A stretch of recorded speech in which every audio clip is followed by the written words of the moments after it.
Welcome, everyone, and thank you all so much for being here this evening. My name is Winsome Chinu, and I am the director of the Multicultural Center at Ohio University, and I'm pleased and honored to be here hosting this evening's event. And what an event it promises to be, with the contribution of all the poets and contributors to this anthology, as well as the work that Carrie has done to bring it all together.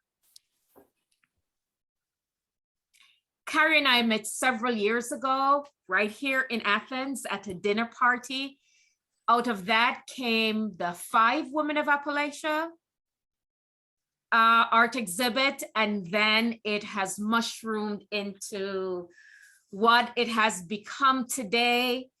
And I smile every time I reflect on when we met many, many, many, many years ago.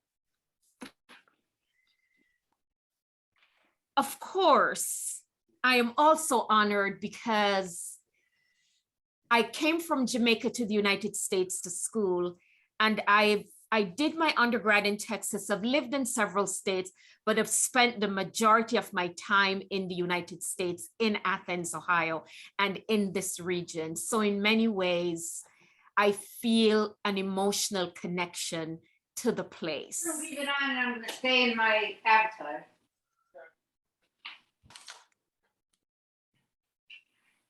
Was that a question? No, okay.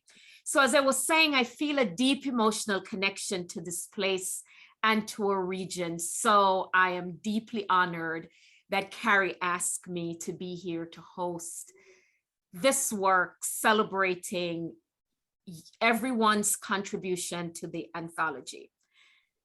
So I thought about cardinals, right? As I'm thinking about what I'm going to say, and I want to be brief.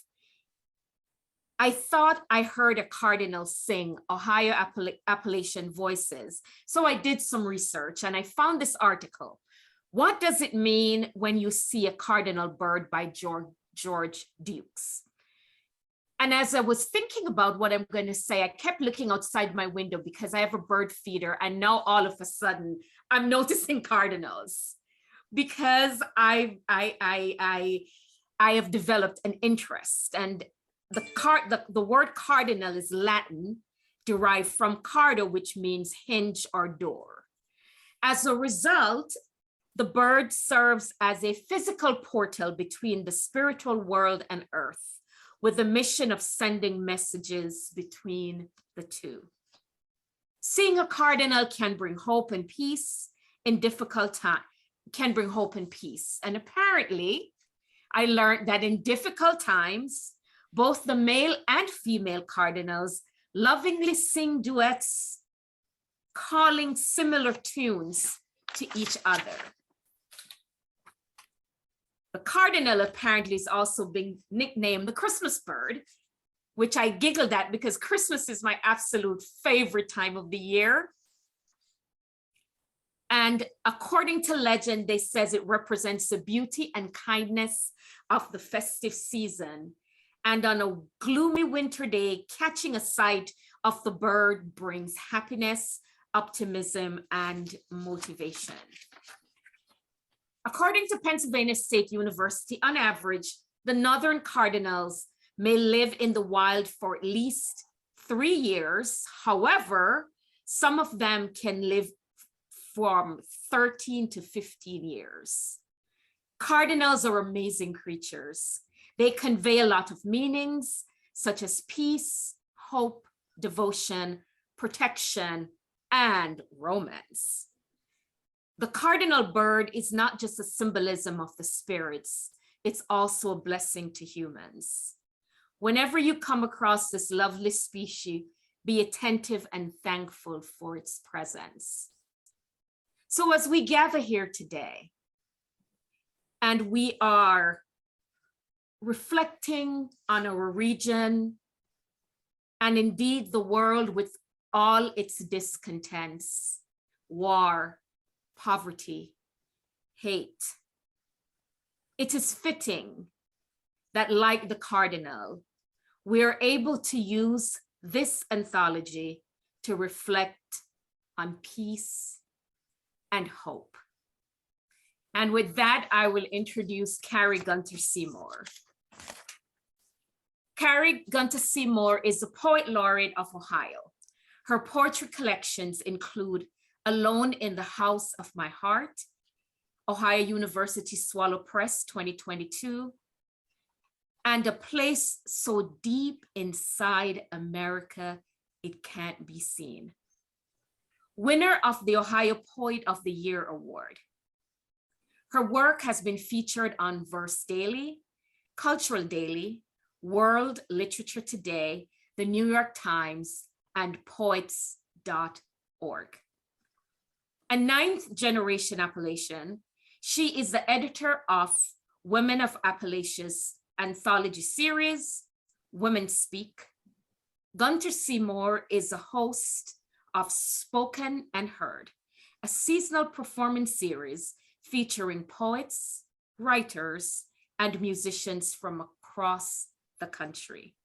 An artist in residence at the Wexner Center for the Arts, and a 2022 Pillar of Prosperity Fellow for the Foundation for Appalachian Ohio. Please help me welcome Carrie Gunter-Seymour. Thank you so much, Winsome. How very kind. Thank you. Thank you for that lovely introduction, and thank you for inviting us to be part of an event at the wonderful Ohio University Multicultural Center. And as Winsome said, we go way back with the Women of Appalachia project, and all those years ago, for almost 14 years. Mm-hmm. It would have been 14 years last month or March. Yes, we started a project together called the Women of Appalachia Project. And like she said, we started with 5 fine artists and 4 poets. 3 of us are here tonight. 4 of us are, because Bonnie was part of that, but Bonnie won't be reading tonight, but she was part of that, that process. And 14 years later, here we are, doing an anthology every single year for the Women of Appalachia Project as well, with fine art involved. Mm-hmm. I'm waiting for a piece of fine art to come up. There's one. And then every other year, the Dairy Barn Art Center in Athens County here hosts a fine arts exhibition, a juried fine arts exhibition. And each of the Women's Speak books has up to 80 women's voices. Poetry, story, song, essay, memoir.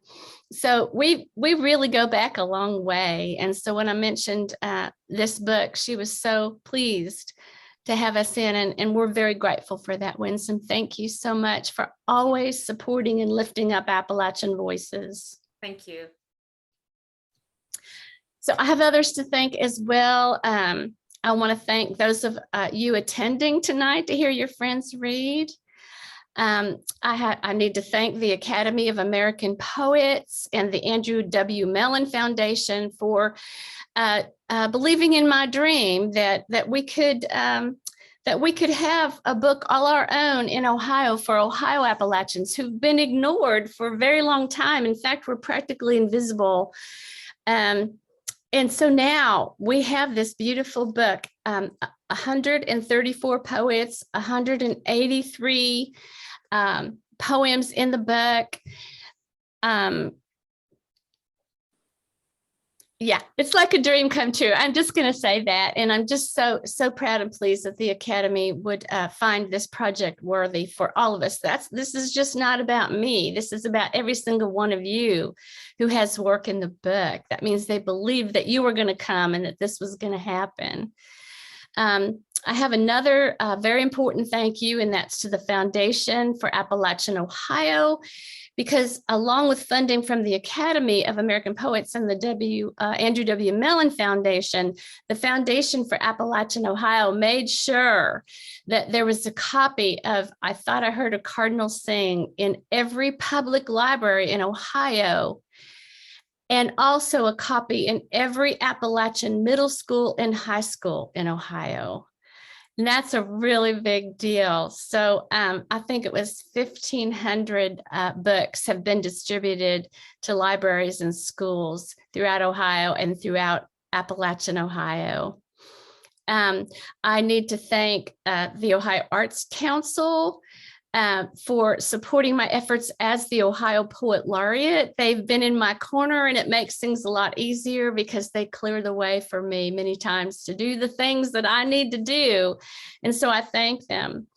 I thank our publisher, Haley Hagen Mitchell at Shilly Nagig Editions.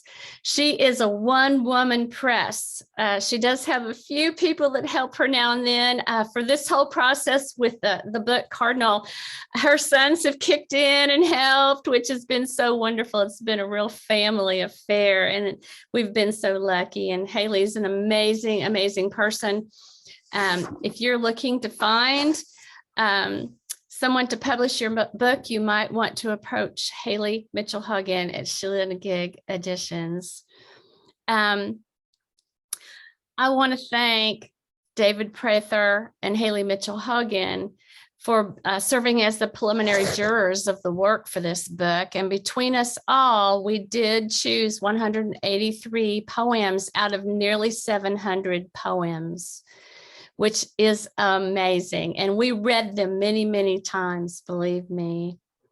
It was hard to turn down anybody. If I'd had my way, we would have had 700 poems in this anthology.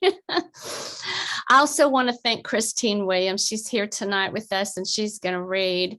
We had a very small window to make this project happen. I had 1 year from start to finish. That included recruiting, that included the jurying, that included my pulling the work together and collating it and putting it in order and building a content page and putting all of your contributor notes together and handing that off to be published. And during that process, we needed someone to do the line editing, and that was Christine Williams. And she did it in record time, and we're so grateful to her for that hard, wonderful work that she did for all of us. Some people forget, and some don't even know, that a quarter of the state of Ohio rests in Appalachia proper. And there are pockets of Appalachian communities that exist all over the state, still deeply tied to their Appalachian roots, that immigrated earlier during the Great Depression and World War II. And they're still so active and still so connected to Ohio. And nobody knows about them, but by golly, tonight we're going to prove that they do, right? We're going to put Ohio on the map. So it's my greatest pleasure to turn things over to these marvelous readers tonight. Thank you all so very much. I think I'm beginning. I'm Connie Green. I'm a native Appalachian. My close ties to Ohio come through my college years. I attended Denison University in Granville, Ohio, and I still maintain contact with the university.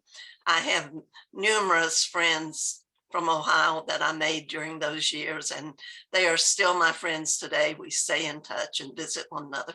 So I feel closely connected to the Ohio Appalachian community as well as other Appalachians.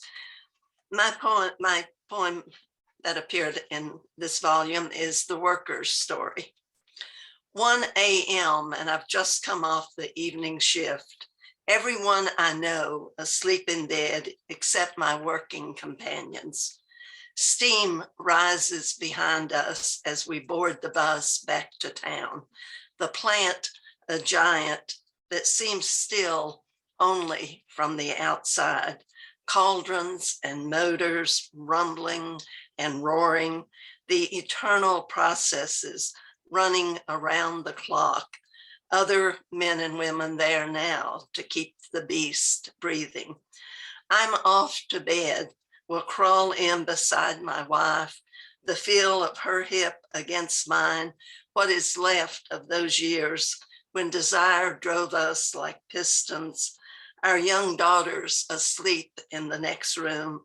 The house, a universe unto itself, rising and falling through the long night, while the Milky Way lays its road across the heavens. Thank you.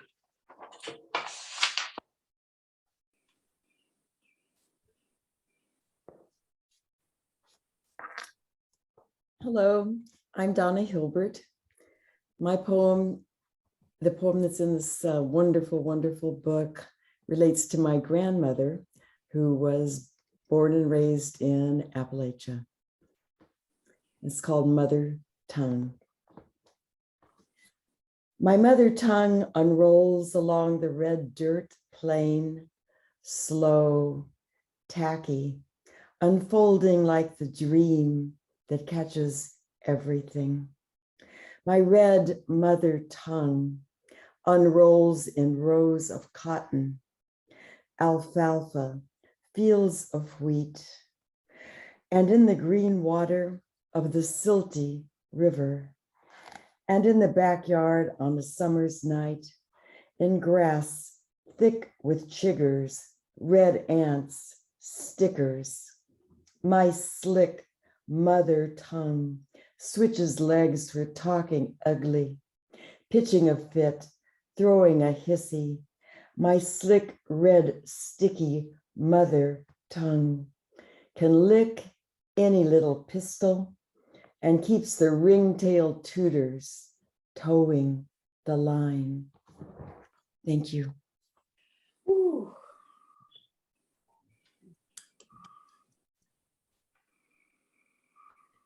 Hello, thank you, Carrie and company. My name's Colette Tenet, and my family goes back 7 generations in Fly, Ohio, which is on Route 7 between Marietta and Wheeling, across from Sistersville, West Virginia. It's one of the few places that still has a working ferry on the Ohio River. And here's a poem, what she could find. My great-great-grandmother made necklaces out of what she could find. She'd boil and bleach snake skeletons and thread them with bird bones and carved beads into a design as complicated as old recipes for bread. How did it feel to wrap her throat in copperhead spines and tiny wishbones, so they rippled with each swallow? Did she sing hymns at Gravel Hill Baptist with sparrow bones draped over her clavicle? Some days, did the slender remnants of water moccasin tails tap just above her Appalachian heart? When lullabies quieted her babies in the night, did something archetypal and ancient mimic the muscles in her mother throat?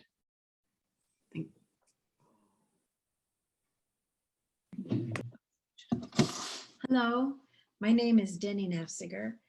I was raised in Ohio's Appalachian Steel Valley outside of Youngstown, and I've lived in Athens since 1981, give or take. The poem I'm going to read is called In the Direction of Words.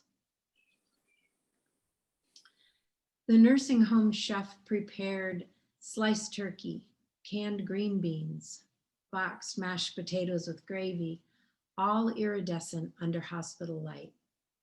My father hadn't spoken for weeks, but the day before he died, he was lively. I fed him little spoonsful as he nattered on about dead relatives who'd come to visit that afternoon. He and his father fixed a reel-to-reel, while his son-in-law explained why Federico Fellini mattered. And Professor Dave, my mother's father, sat silent on a wooden chair beside the window, never answered a single question my father asked. 2 years earlier, I'd driven him home from hospital following open chest surgery. Visors and sunglasses protected our eyes from snow and more snow and January light reflecting off drifts when he told me a secret. On their honeymoon, my mother cried after making love for the first time. She wore flannel pajamas. Though he made no mention of blood, I could tell he felt bad about that night. She'd been so unprepared. Which brings me to my own confession.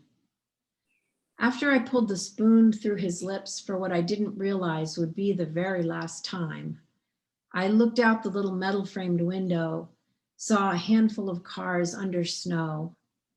I imagined my husband at home, loading wood into the stove, gently sliding the old dog on the tile floor away from anywhere ash might land. I will admit I wanted to leave. The room smelled like dirty diapers.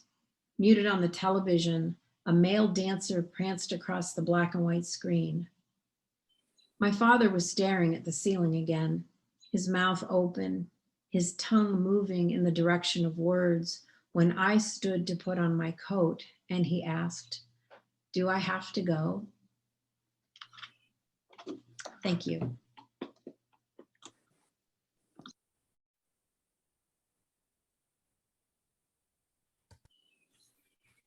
Hi, everyone. My name is Sean Kelbley. Born, raised, educated in Southeastern Ohio. Also a proud OU alumnus. Got it, alumnus. And I'm lucky to have two poems in the book. The first one I'm going to read is Pipeline Surveyors. Pipeline Surveyors. I resent the men who've come to mark our land. On breaks, they sit inside their giant pickup trucks, engines running so their leather seats stay hot. Wolf down their subway double meats like puppies vying to grow biggest, fastest.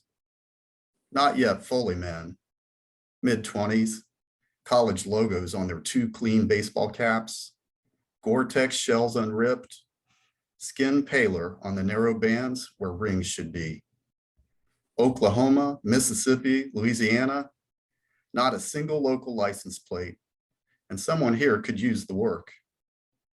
I dislike their easiness, their casual bro nods when we pass each other on the road, the way they play the open courts at City Rec. Not bad enough to pity, not good enough to outright hate. What kind of guys pound ribbon steaks, paint arrows red and blue across a property to show the butchers where to cut, then just move on? I've watched them take the measure of our waitresses at Applebee's. It's unforgivable how much they love their jobs.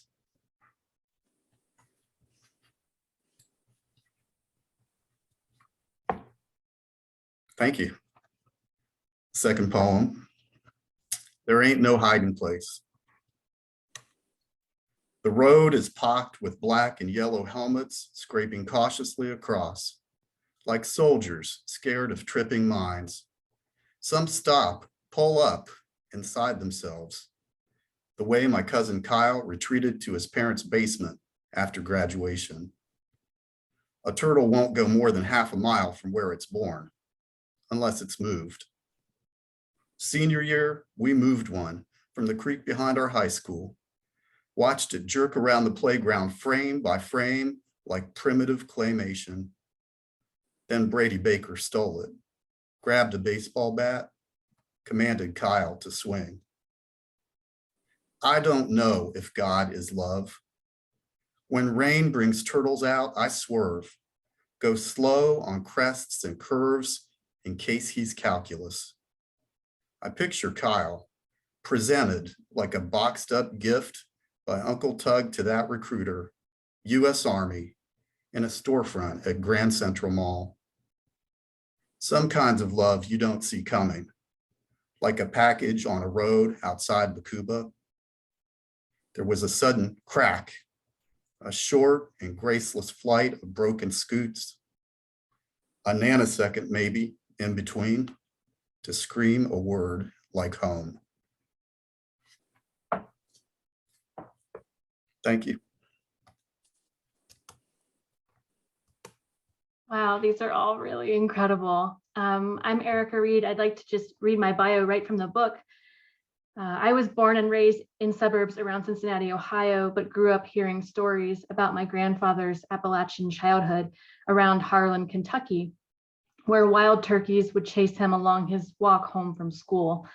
I currently live in Colorado, but my heart and much of my writing remains in Ohio and Kentucky. Thank you so much for this virtual opportunity to take part and be a part of this community, which is so incredible. I had the fortune of having 2 poems in the book, but I'm going to just read the shorter one, which my grandmother loves. This place does not care if I am happy. This ruby-throated world is not for me. Not mine, this jack pine tar, this chunky sunlight. Not mine, the eggs or weeds or garter snakes. This limping yellow willow is not for me, nor is the wrinkled willow that the lake makes. These thrushes will still be here when I go. Maybe not this robin and maybe not these reeds, but some robin and some reeds will be here when I go. Some are another maple, some lightning bent bough, some summer sick magnolia will be here when I go. This place has never cared if I am happy. The fungus does not care, the fox does not care. The deer looked as though for just a moment, but no, this place does not care if I am happy. And I am, thank you, I am. Oh, that was beautiful. That was really beautiful. I'm enjoying these poems so much. So usually I don't sound so low voiced, but I have a really bad cold. So I have 2 poems in the anthology. I'm going to start with one. I don't know if I'll make it through the second one. This one is called Some Kind of Prayer. Oh, I'm Shuli Xochitl Kaywood. Sorry.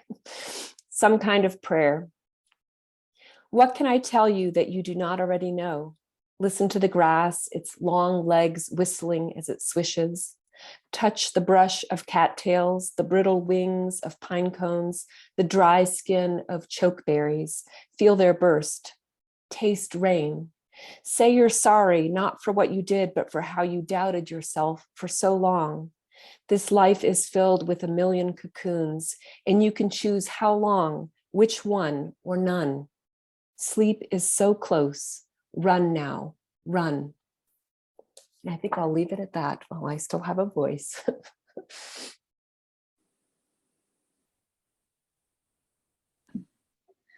Hi, everyone. I'm Janeann Fuller, and I grew up in Hocking County, and I've lived here my whole life. My ancestors helped discover Marietta, Ohio, and they're infamous for being riverboat gamblers and horse thieves. So little fun there. I've got 2 poems in the book, but I'm just going to read one called Burning the Orchard. When I was a girl, 9 or 10, like Gretel, I held in my throat, as long as I could, the dove's somber coo before rain, knelt in the tall grass of my father's orchard, while he set fire to living trees of transparent yellow, thick with tent worms. This sacrifice would keep the rest from harm. We doused with gasoline the cuttings we had piled, then lit and listened to them burn. The death cry climbed to such a pitch it disappeared with smoke into the stars. We poked at worms that writhed inside the charred cocoons. We couldn't let them live. How does a girl burn? First, she says, good riddance to the junipers, to the clouds sitting on the trees like Buddhas. Black ants, goodbye to them as well, who prick the cheeks of peonies. Then she razors her head smooth as nacre. Hair falls like ash and she breathes oneric burning.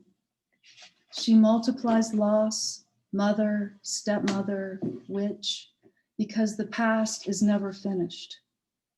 She will survive the truth, grief being her metronome, by repeating it.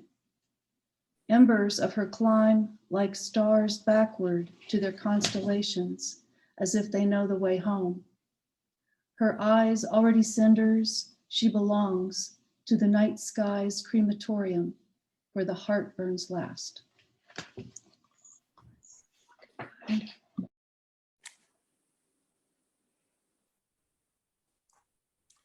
Hi, these have all been so wonderful. I'm Jennifer SchombergKanke, and although I'm down in Florida now and I grew up in Columbus, Ohio, my family's been in Appalachia since the 1700s, starting out in the Asheville, North Carolina area, and then in Scioto County, Ohio by about the mid 1800s. And I have two poems that I'm going to read tonight. I'll start out with They Came to Show How Safe the Mine. And it's after the Millfield mine disaster, which was in November of 1930. Using sheets of burlap, mud, and sticks, they built their nest like wrens, whatever bits to block the gas. Men were loading coal and thinking on lunch when a wire hit the rail back down an unused broken stretch. What need was there for power on that line? Small pockets of men scrabbled the shafts to reach good air up near the top. Rumor spreading fast as carbon monoxide. Top company men, cuckoos one and all, were touring the mine that morning. Some bodies were laid out in the pool hall, others in the company store. A few burned from the fire. 80 bloated and turned as they tried to make their bodies use the unusable. And my second poem is Rock Riffle Road Homily.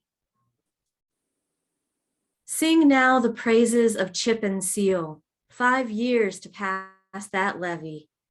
Joyful Fords and Chevys as road dust doesn't coat our cars and ruts from spring rains fill less deeply. Raise your voices, glory to tiger lilies dotting low spaces and ditches, Joe Pyeweed, chicory and teasel. But be not afraid to dig some out when they've grown too dense, stopping the flow of the runoff water. They will beget anew come May Day. Dance, dance, dance your abundance. July brings the escape of the cow and her calf, though she knows you are a respectful neighbor, calling her owner each year when she hides in woods you pay the taxes on, enjoying small moments of solace before her young goes off to slaughter. Thank you.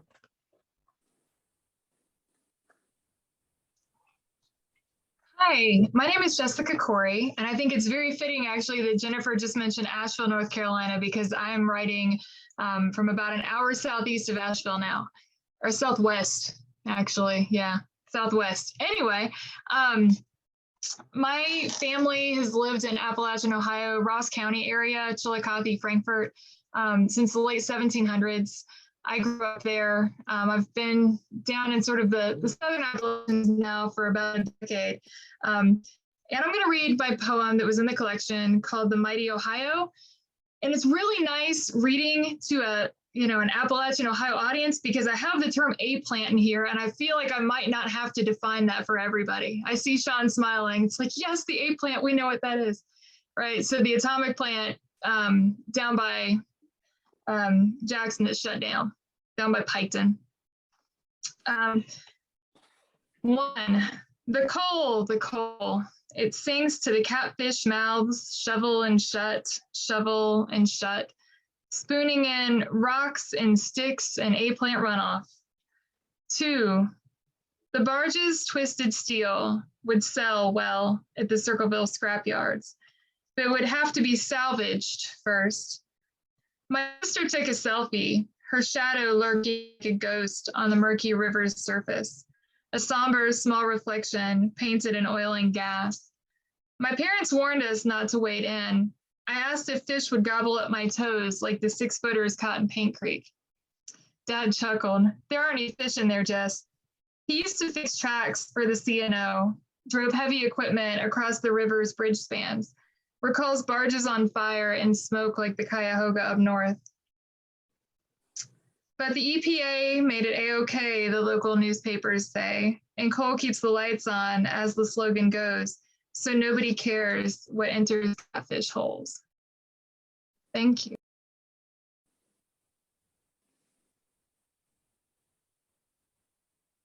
Hi, Carrie, I cannot believe the wonderful poetry in this book. I mean, I can believe it because I lived in Ohio for 30 years, but every poem is amazing, deeply moving, and interacts so well with all the concrete imagery those of us who've lived in Ohio can relate to.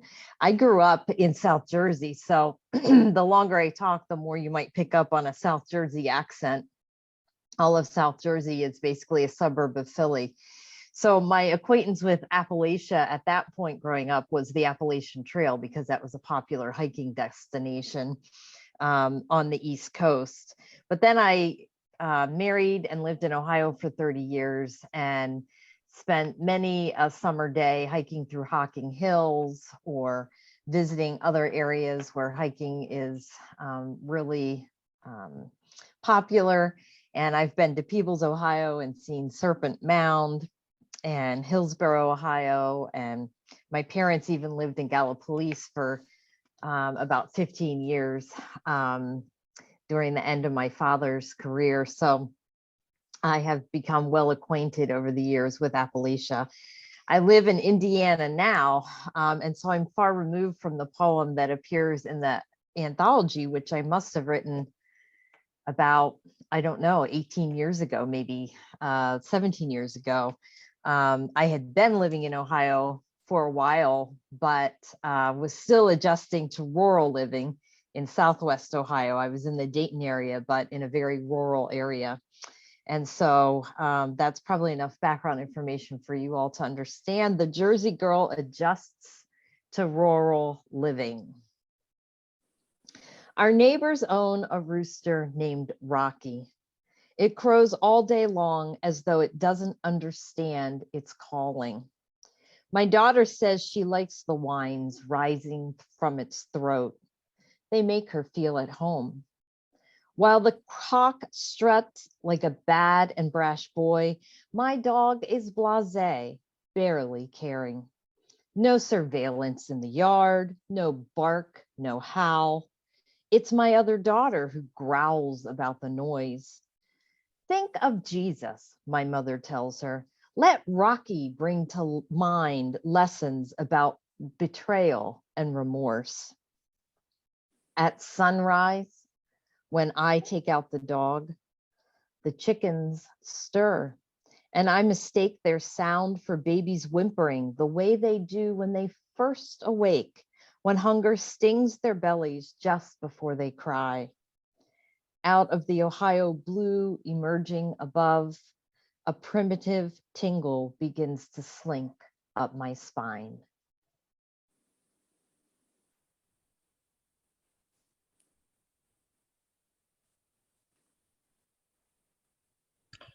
Hi, my name is Matthew Gilbert, and I've lived in most of the Appalachian states, and I like to travel. I've got family and friends, so it's always interesting and fun and enlightening to see how much of the culture is so similar to where I live, mostly in Tennessee, but also those distinguishing points that really make Ohio stand out. So my poem is An Occurrence at Meigs Creek, a poem for Ambrose Bierce.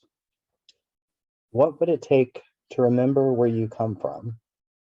After so many wars inside yourself, it's easy to see how to lose your tracks with a book, a story, those shouting words, a man who bound his own wrists, a man who didn't forget how to battle at Shiloh and Chickamauga. The scars, long after they disappeared, you listened.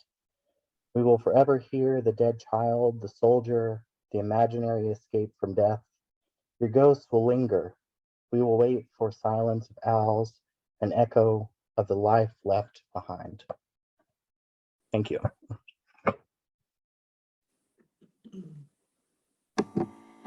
I'm Sylvia Freeman, and my main connection to Ohio is through my sister, who graduated from the Cincinnati Conservatory of Music. So I spent a lot of time in and out while she was there, and then she stayed and married a local guy, and her daughter and grandson still live there. So We are in and out of Cincinnati. And I want to tell you, though, that I bought one of these books for her. And I was having lunch with her in a little place close to Chapel Hill on Sunday. And this guy came by, he says, "Wow, I'm intrigued with that cover. What book is that?" So I told him all about it. I hope he'll buy one. So I have 2 poems, and I think I'm going to read them both because this is the only reading I'm able to attend. So the first one is called Giraffes. We made a game, my 3-year-old and me. I'd ask, "What does a dog say?" She'd say, "Bow wow," get down on all fours while the puppy wiggled, licked her face. I'd ask, "What does a bear say?" She'd growl in her deepest voice, box the air with her fists. If I asked what the giraffe says, she'd laugh and in a high voice yell, "Mute, mute." Then she'd double over with giggles, run to her room, ending the game. But today I read that we had it wrong. Giraffes aren't mute after all. In a Viennese zoo, after the musicians have packed their instruments for the night, after the vocal arias are silenced, giraffes hum. Perhaps strands of Strauss still hang in the air, create longings a creature must respond to. I wonder if they hum in chorus, in harmony, or only to a lover. Is it serious or playful? Do they intertwine those elongated necks, move together as in a dance, gather sounds that reverberate into midnight song? Once I saw Madame Butterfly in an amphitheater in the Cincinnati Zoo. Occasional background sounds, African lions roar, howling monkeys, laughing hyenas joined the performance, accentuating Puccini's genius. Tonight, I tiptoe through my daughter's room, tuck a blanket around her smallness, open the window to gardenia scent, firefly glimmers and nightly chorus, hoo-hoo of owls, snapping cicada wings, coo of doves, harmonies for her dreams. In Cincinnati, perhaps an elephant sways his trunk, remembering Un bel de Vendremo, while in Vienna, giraffes hum through the night.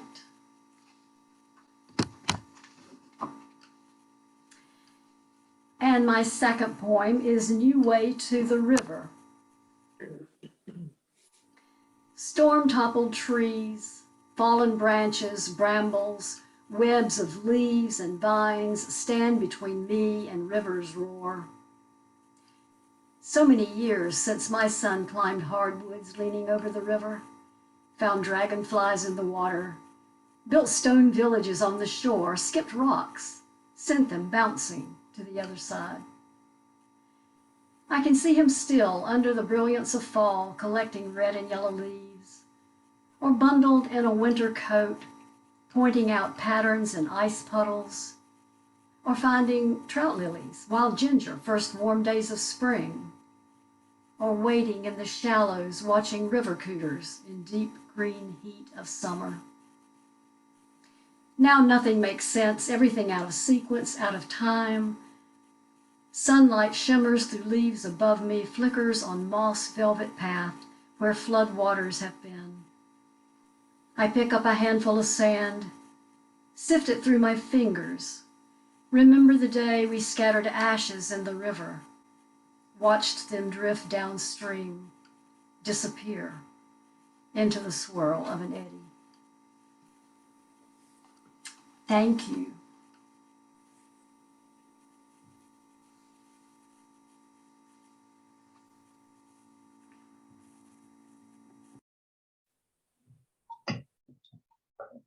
Hi, I'm Christine Williams.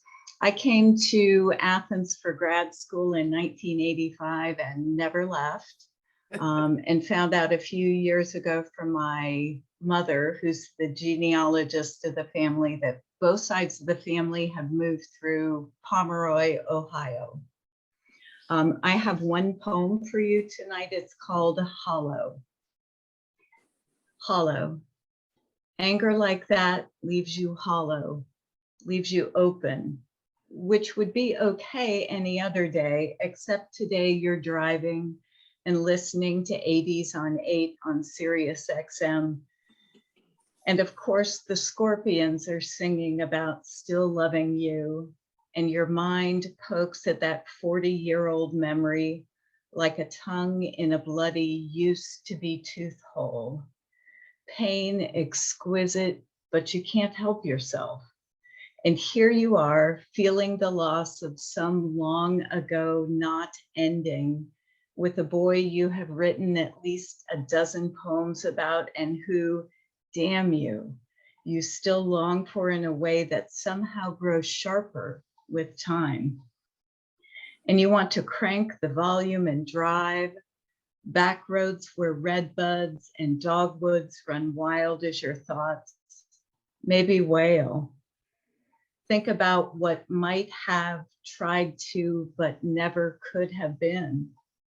Instead, you turn right off County Road 25 onto Gura Road and up the hill, around the curve, peepers in the pond singing their own song. And you know tonight they will be so loud, they will drown out everything else. Thank you.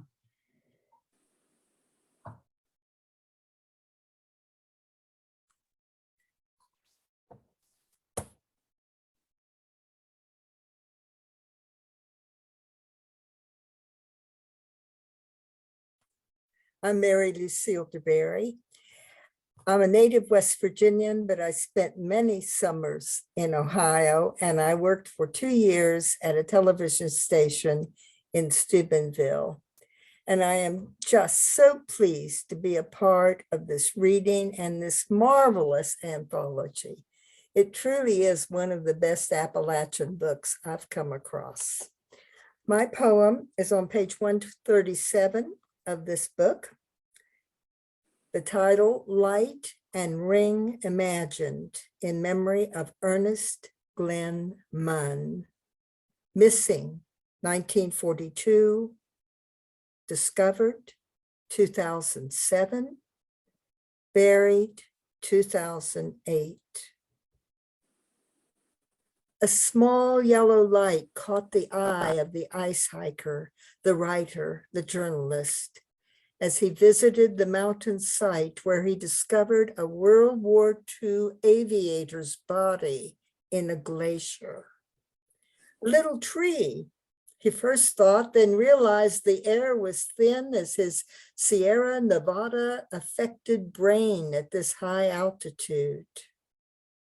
A small yellow light, the sun bouncing off something like a ring. No tree could be here, high where no grass grows.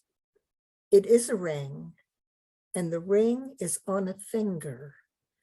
The finger of a 23-year-old cadet crashing during a pilot training mission 65 years of tears ago. A small yellow light, as bright as the airman's blonde hair, as bright as the hopes of his 3 sisters now in their 80s, all wearing long-time married names, all living still not many miles from the Ohio town where they attended school, not far from where he volunteered for the U.S. Army Air Corps. A small yellow light, brightened by 100 candles, glows behind the coffin, where at either end military men stand guard, men whose grandfathers were contemporaries of this young airman. The Air Force Academy's cherished poem, High Flight, is read. His sisters weep. Small yellow lights of faith burn steadily in their eyes.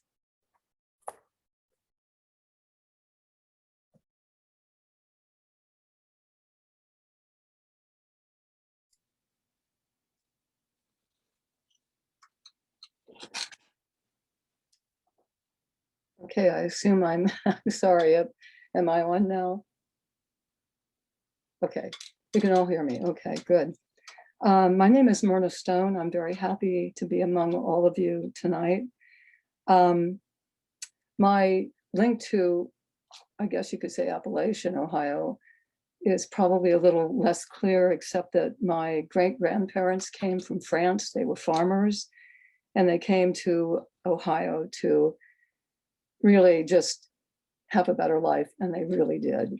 So I'm very happy that they ended up here because I've lived here all my life and I love it. So the name of my poem is Taraxacum officinale, which is the Latin words for the common dandelion.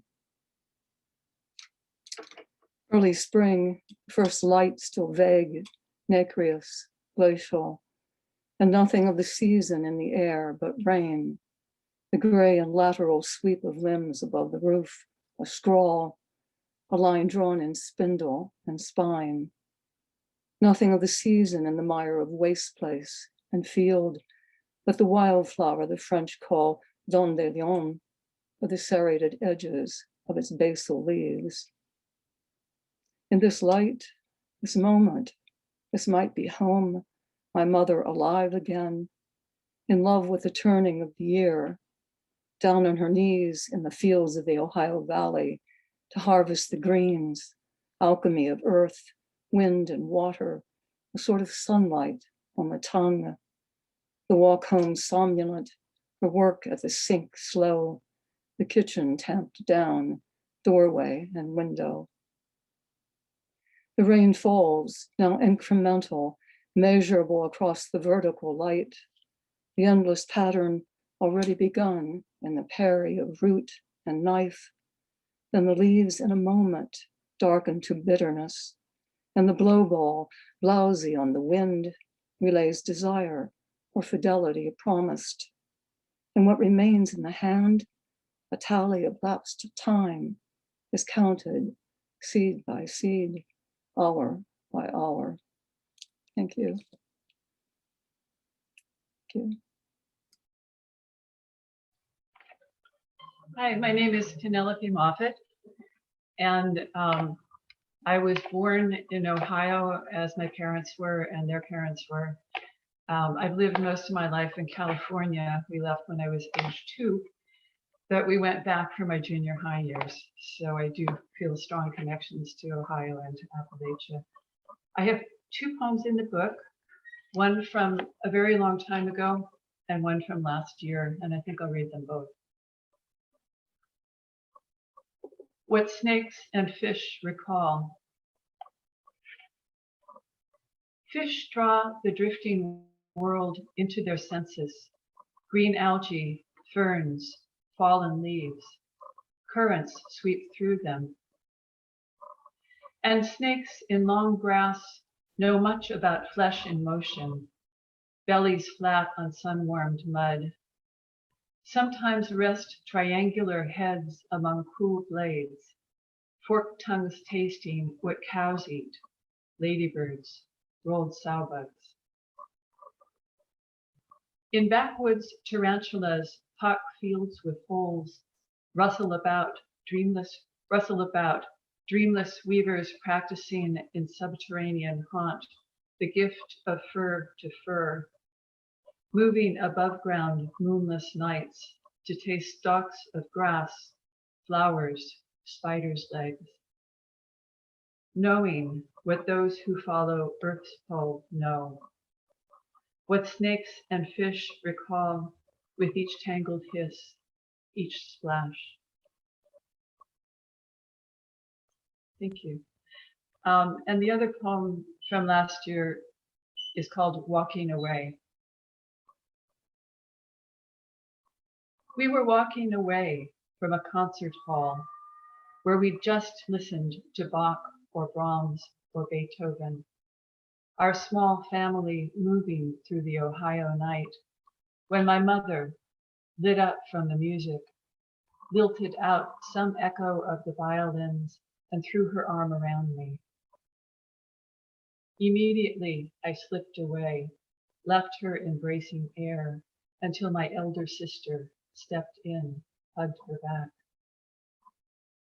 I was 12, embarrassed and repulsed. How could I know the shrugging off would stay so many years? Rise up when I think of her who loved me, loved us, and is gone.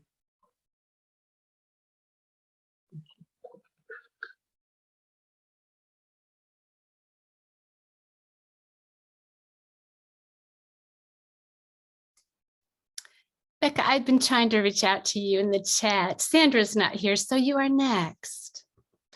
Okay, thank you. I was so engrossed, I did not see it. Hi, everybody. It's such a pleasure to see all of your faces tonight. And thank you for your work, and thank you, Carrie, for this incredible gift that you've given future generations. I'm reading Choreography of the Baron, and before that, I'll just say that I married someone who grew up in Athens, Ohio, and this fall I will have lived in Athens for 17 years. Does not seem possible, but here I am. Choreography of the Baron. There are only certain days you'll have the energy to send the Valentine, like the photo, reply to the shower invite, do a loving kindness meditation, scatter wildflower seeds, mail the birthday package, put on the holy armor, call your doctor about new meds, options, test results, give back the heirloom ring passed from daughter to daughter, throw out the musty collection of letters, answer the RSVP, send a welcome baby basket, open the Christmas card, open the Christmas card, open. Text, "Gah, I'm so excited for you." Sit with no book in the lunchroom. Think of every 1 in 10 women at a dance recital, concert, basketball game. You aren't alone, along in a crowd. Take it out on the dinner vegetables. Hold yourself up on the way up the staircase. Avoid mirrors for a day or two. Stuff dried dates with almond butter, dunk in simmering chocolate, eat about a dozen. Stand outside and watch the weather jump 30 degrees in a number of hours. Brace yourself against the wind of it. Wake up thinking about all the women who couldn't or shouldn't and did. Forgive them. Forgive yourself. How many ways can you say this? And thank your body anyway. Over a warm cup of tea, its soft, wet breath. Thank you.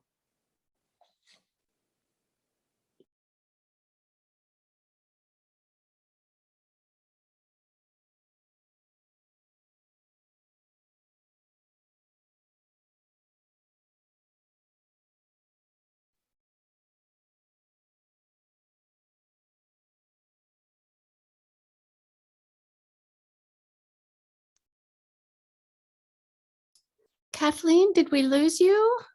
No, I was not sure whether anyone else who had been skipped was next, so thank you.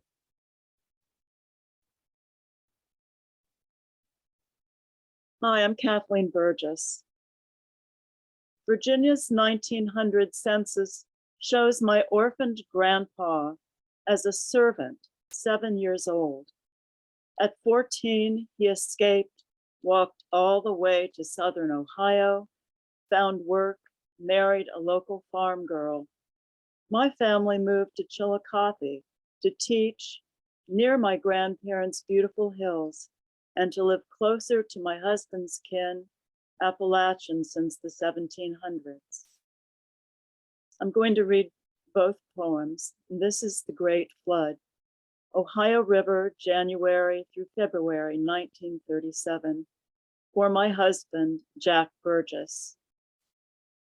Mice-footed it comes, then like a plague it oozes over Portsmouth's floodgates. Water infests basements, creeps upstairs. It soils food on tables. A Manrose streets sheened silver in surging waves. Claude Burgess is taking his family, pregnant wife Pearl and 4-year-old Dick, to high ground in New Boston. She holds a basket of food, a toy car, change of clothes, dry blankets.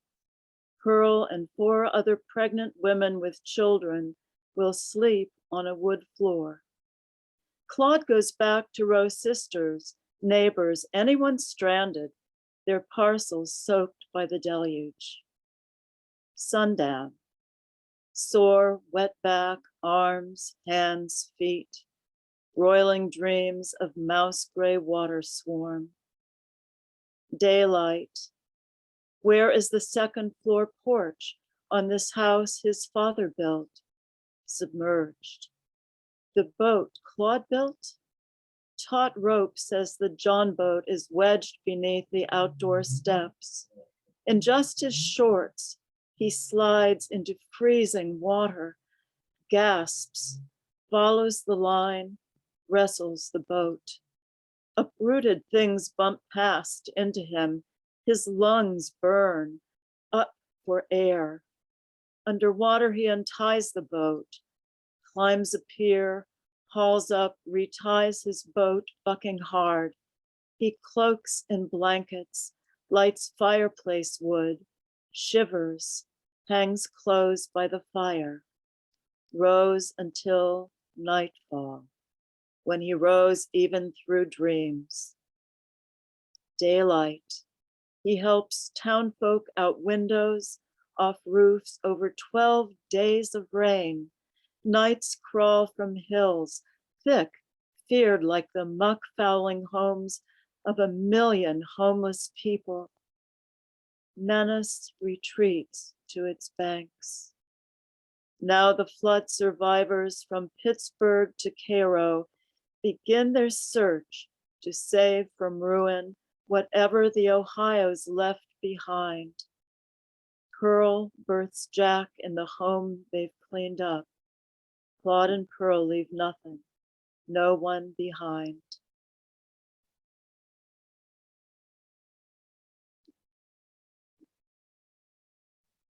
The title of the next poem begins it. The boy was 2 or 3 years old. He did not talk much, collected whatever appealed to him willy-nilly, rocks, burnt matchsticks, tabs from beverage cans. He laid them in lines on bedroom shelves, a front porch rail, the gravel drive, like any boy collecting matchbox cars, action figures, game cards. Mom opened the kitchen door onto the deck. She saw him on the walkout patio, little feet, thin legs pale in dinosaur print shorts, as he flailed a wiffle bat. He was pounding something with it. She flew down steps from the deck, thinking he might be cracking open a toy or a mouse one of the cats had dragged home. But the object of his swinging and cudgeling was a hummingbird. Hummingbird. Female, limp, still in the sun. How and why he found it, beat it, she could not know. Maybe it had scared him buzzing above his head into flowers or sky reflected in a glass door. Maybe it fell stunned. She knew death took hold, often in this way. Something rubbed along her ankles to make a claim. Gently, she took the bat from the small boy hands. He shivered and sweated, his eyes glazed as if daydreaming. She lifted him, the boy, carried him inside. Later, she prepared a box for the bird so that they might scoop up the still form and place it just so. Thank you.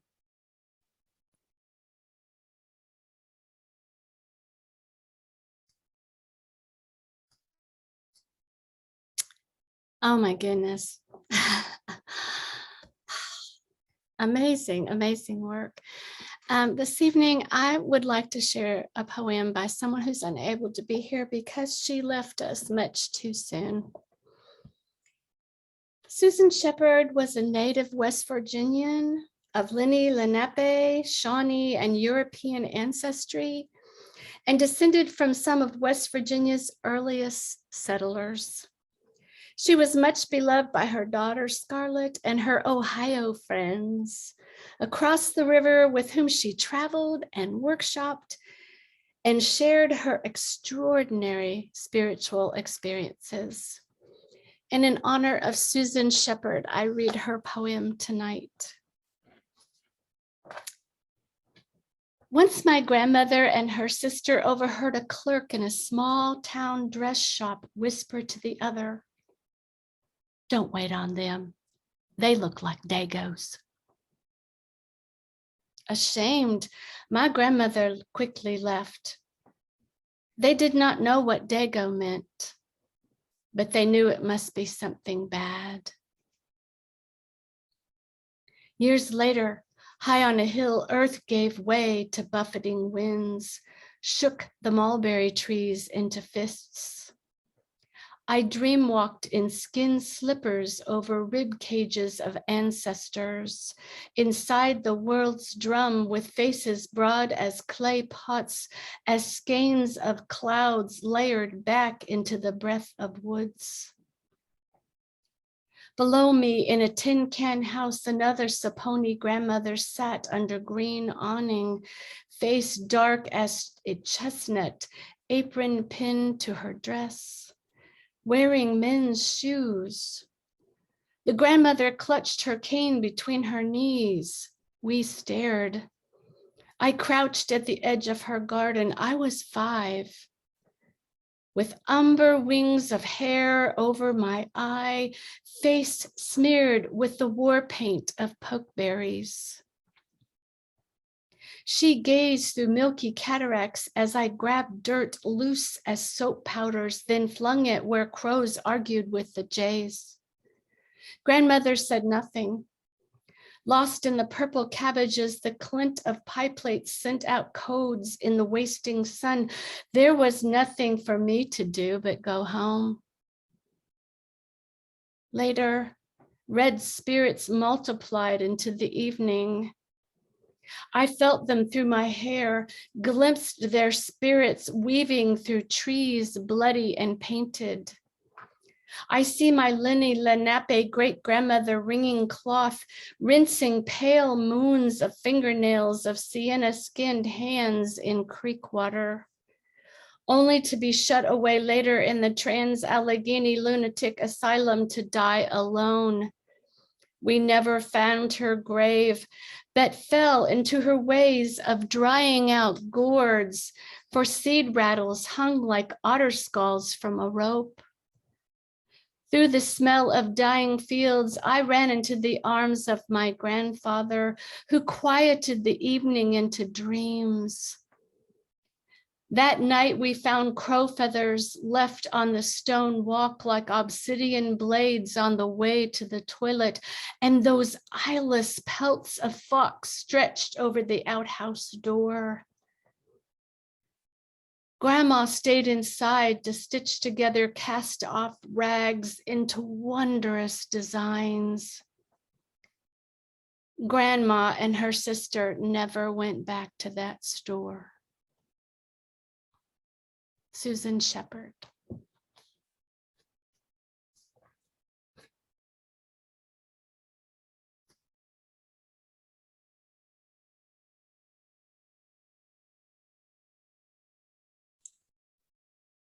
Am I next? Correct me if I'm wrong. I'm Roy Bentley. Somebody has to be. And I'm going to read 2 poems from this, the 2 that I was lucky enough to get in here, and reverse order, though, it turns out. And then I'll say something about my Appalachian connection. Beautiful plenty. At 30, my father drove a Cadillac in all weather. maple seeds spun down onto the wax job of a hood, a black hood, black his preferred color in automobiles.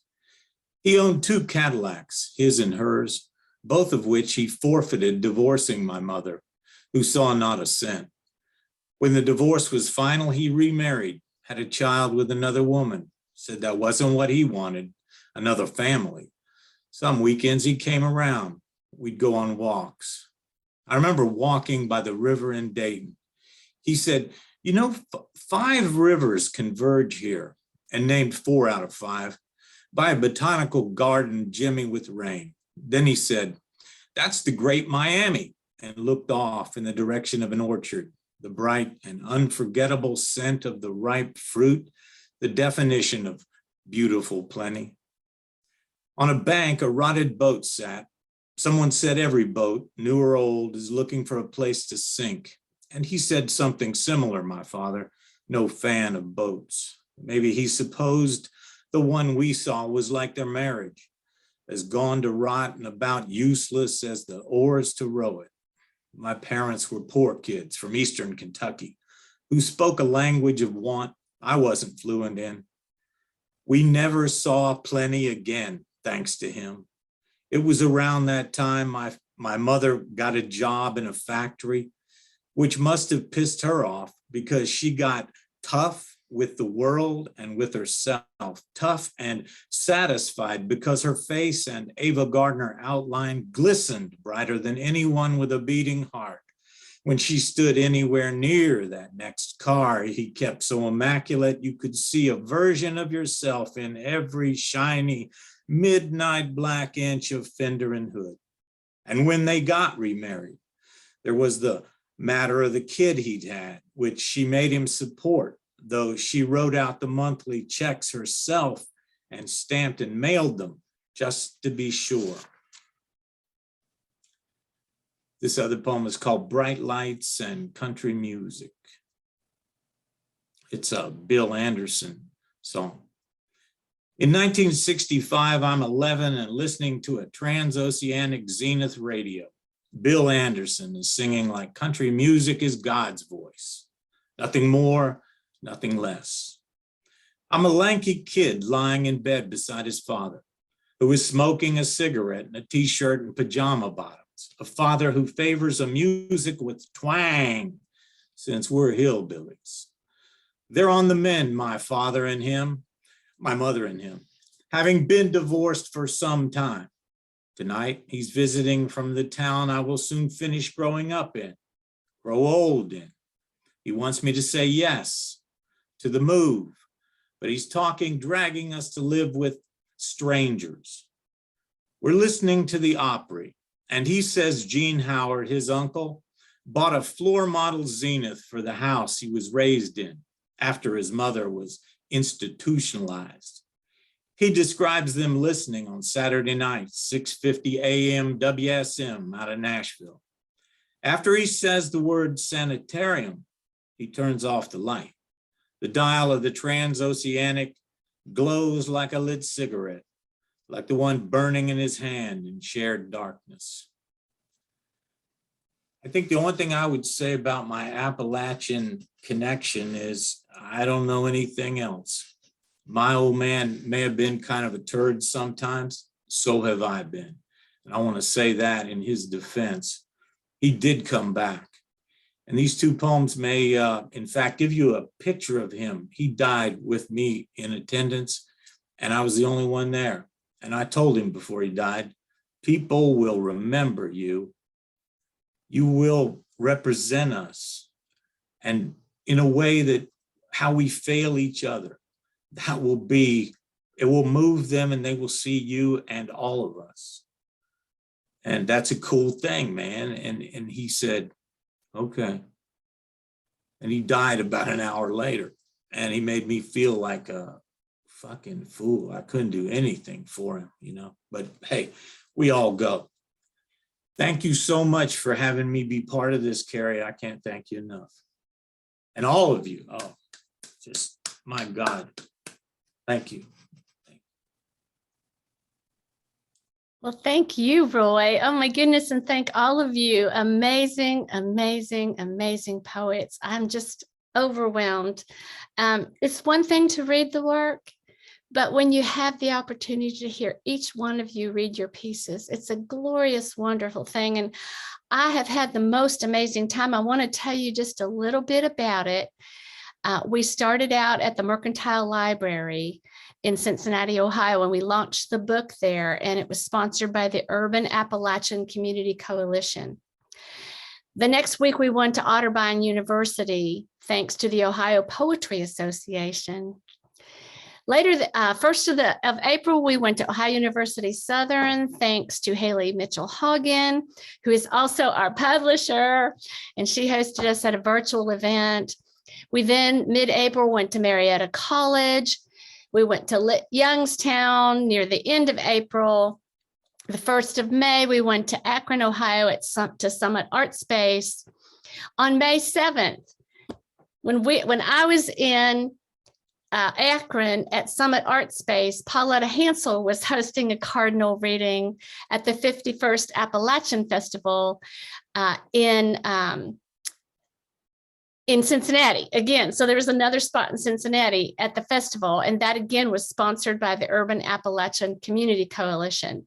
We went to Toledo last weekend, and that was sponsored by Uncloistered Poetry, and we had a lovely, wonderful time at the Lucas County Public Library there in Toledo. We're at Ohio University Multicultural Center tonight. Thanks so very much to Dr. Chunu Winsome, and we're going to Cuyahoga Public Library on June the 11th. We'll be at the National Federation of State Poetry Societies, their convention on June the 23rd, and that's thanks to the Ohio Poetry Association again. We were going to be at the Ohio State Fair's Poetry Showcase on August 4th, again sponsored by the Ohio Poetry Association. We'll be going to the Sandusky Library in September, the Johnson Hemmerich House Museum in Coshocton in October, and the requests are still coming in for readings. This is just amazing. And the thing that's really outstanding is you can come to any of these readings and none of them are the same because there are different voices at each reading. Coming from different parts of the state. So you may have noticed when I talked about where we were, we've been boing, boing, boing, boing, boing, boing, literally all over the state, and all these amazing voices come with us. And tonight, because we were virtual, we were able to have in our friends from California and from Colorado and other places throughout the country have joined us tonight to hear you all read as well. And it's just been marvelous. And I wonder, Dr. Chanu Winsome, do you have anything else that you'd care to say tonight?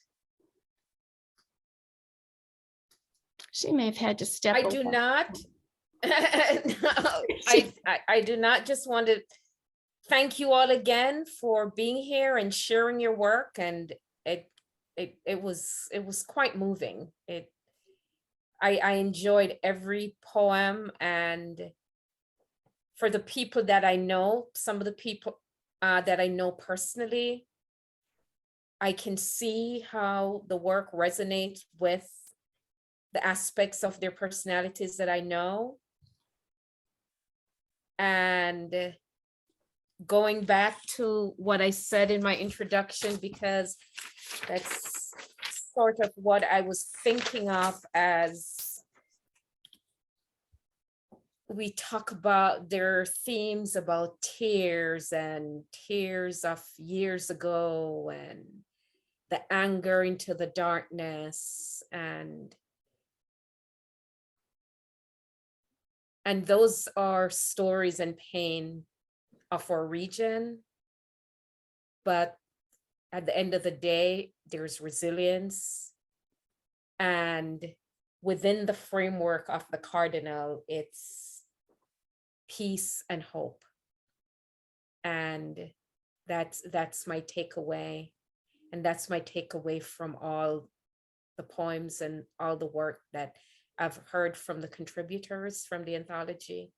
It's like the Cardinal, it's at the end of the day, it's about peace and hope. Mhm. And I really want to thank you for sharing your work today. And I'm going to let my vice president for diversity know. She knows about how the program went this evening. I told her about it, and she said she wanted to know, I wanted some feedback, so I would provide her with some feedback tomorrow. So thanks again, Carrie. As always, you're always been so generous to include me. And I, of course, I think of all of this as building up our town gown relationships from the university perspective. So it's great when you're able to do work, but do it with people that you considered friends and that you genuinely love outside of the work context. So it makes it even more fulfilling. So thank you. Oh my goodness, Winsome, thank you so much. That just warms my heart so deeply. Our friendship is very special to me, that is for sure. I want to take just one moment because earlier on, I don't think that Haley Mitchell-Huggan had been able to sign on. She's a very busy woman, but she is here now. I'm going to put her on the spot. Haley, are you able to turn on your camera and let everybody see your face? Because she's our publisher and she might want to say a few words as well.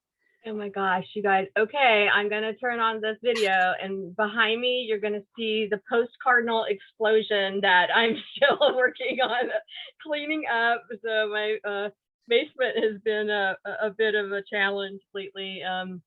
Yeah, sorry, I couldn't make it here right at the start of the reading, but it's just been an amazing adventure to be traveling across the state with Carrie. I've seen more of the state in the last 2 months than I have in the 20 years that I've been living here. So it's really been a great honor and so much fun to meet so many of you in person for the first time, and just to hear these amazing poems. So if you're listening and you're someone who just happens not to have this book, or you want another copy, I think Carrie and I posted links at the exact same time in the chat. But I do offer it at the contributors price during our event. So there's a link on there to take you right to that price if you'd like to buy some books for friends, or you need another one for yourself. Your own might be getting a little dog-eared now as you flip through them for these readings. But thank you so much for the honor of being able to publish your work. I'm so delighted. Thank you. Thank you, Haley. And just real quick, I mentioned Christine earlier, and you got to hear her read, her beautiful face and her beautiful words, but we didn't get to meet David Prather, and he's here tonight as well. And he was one of the preliminary jurors. And I'd just really love to give David a moment to speak if he doesn't mind. I'm putting everybody on the spot tonight, but he might want to say a few comments about the work as well.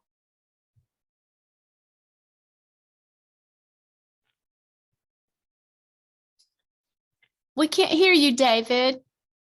Are you having trouble? Okay, all right. Well, here's what I know, and he can nod his head because we talked about this so much, but we were all just so taken by the work. It all was beautiful. It was very hard to choose the final pieces because, they were just so amazing. And I think every one of you should be so very proud of yourselves and your work. David, did I kind of get it? I know you would have said it more eloquently, I'm sure.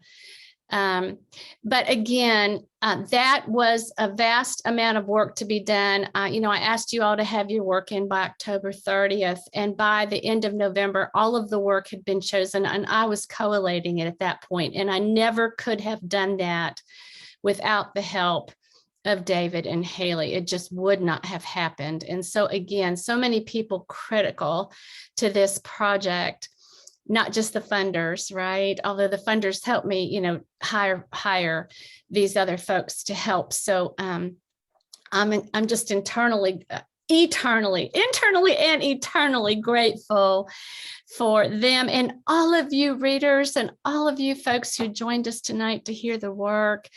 I hope you will think of the book as as a gift for friends when that time comes up and you're looking for gift giving to keep this project going. And thanks to everyone. I'm going to end the reading by turning off our recording, but then you all are welcome to stay and chat among yourselves if you'd like to. So be safe, stay vigilant, and I hope to see you all at a live reading very soon.